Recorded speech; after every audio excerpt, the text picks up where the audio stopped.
नमस्कार, मी मयुरी सरशराव। आजही आपण महाराष्ट्रातील एकंदरीतच हवामानाची परिस्थिती काय आहे याबद्दलचा अंदाज घेणार आहोत। आपल्या सगळ्यांनाच माहिती आहे की गेल्या काही दिवसांपासून देशातील वातावरण हे सातत्याने बदलत आहे। कधी थंडी तर कधी उन्हाच्या झळा सोसाव्या लागतात। महाराष्ट्रातली परिस्थिती सुद्धा तशाच पद्धतीची आहे। पण उद्यापासून म्हणजेच 15 मार्च पासून मात्र ही आणखीन बदलण्याची शक्यता आहे। म्हणजे मार्चच्या सुरुवातीला जसं थोडासा गारवा जाणवत होता, मात्र आता उन्हाच्या कडक झळा ज्या आहेत त्या आता जाणवू लागलेल्या आहेत आणि 15 मार्च नंतर हा जो उन्हाचा कडाका आहे तो आणखीनच वाढण्याची शक्यता हवामान खात्याने वर्तवलेली आहे। त्याचप्रमाणे कमाल आणि किमान तापमानात सुद्धा 2 अंश सेल्सिअसनं वाढ होण्याची शक्यताही हवामान खात्याने वर्तवली आहे।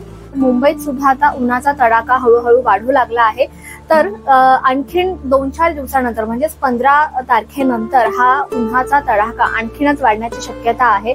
मुंबईकरांना सुरुवातीला म्हणजेच मार्च महिन्याच्या सुरुवातीला थोडाफार गारवा जाणवला होता, मात्र आता उन्हाच्या झळा जाणवत आहेत। कमाल तापमानामध्ये 35 ते 36 अंश सेल्सिअस पर्यंत हे तापमान जाणार आहे। त्याच पद्धतीनं किमान तापमानामध्ये सुद्धा थोडाफार फरकाने बदल होणार आहे। पुण्यात बघायला गेलं तर किमान तापमानाची नोंद ही 14 अंश सेल्सिअस आहे, तर कमाल तापमानाची नोंद ही 37 अंश सेल्सिअस आहे।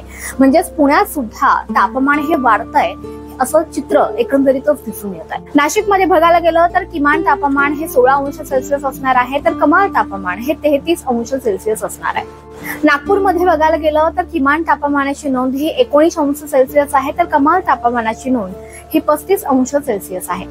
पण विदर्भातच एकंदरीत बघायला गेलं तर 15 मार्च नंतर म्हणजेच विदर्भातील काही शहरं जसं की नागपूर, गोंदिया, गडचिरोली या भागांमध्ये 15 मार्च नंतर ढगाळ वातावरण राहण्याची शक्यता हवामान खात्याने वर्तवली आहे।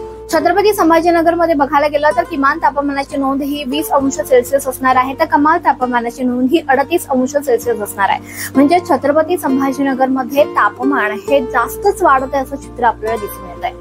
त्यानंतर कोल्हापूरमध्ये सुद्धा किमान तापमानाची नोंद ही 22 अंश सेल्सिअस असणार आहे, तर कमाल तापमानाची नोंद ही 39 अंश सेल्सिअस असणार आहे। म्हणजेच यंदा मुंबईपेक्षाही कोल्हापूर आणि छत्रपती संभाजीनगर या दोन्ही जिल्ह्यांमध्ये सगळ्यात जास्त तापमानाची नोंद केली जाते। तर अशा पद्धतीनं महाराष्ट्रातलं एकंदरीतच वातावरण काय असणार आहे, तापमान काय असणार आहे याचा अंदाज आपण पाहिला। आणि जसं मी म्हटलं की 15 मार्च नंतर काही भागांमध्ये म्हणजे विदर्भातील काही शहरांमध्ये ढगाळ वातावरण राहण्याची शक्यता आहे। पण कोकण झालं किंवा मध्य महाराष्ट्र झालं, मराठवाडा झालं, इथे मात्र वातावरण कोरडंच राहणार आहे।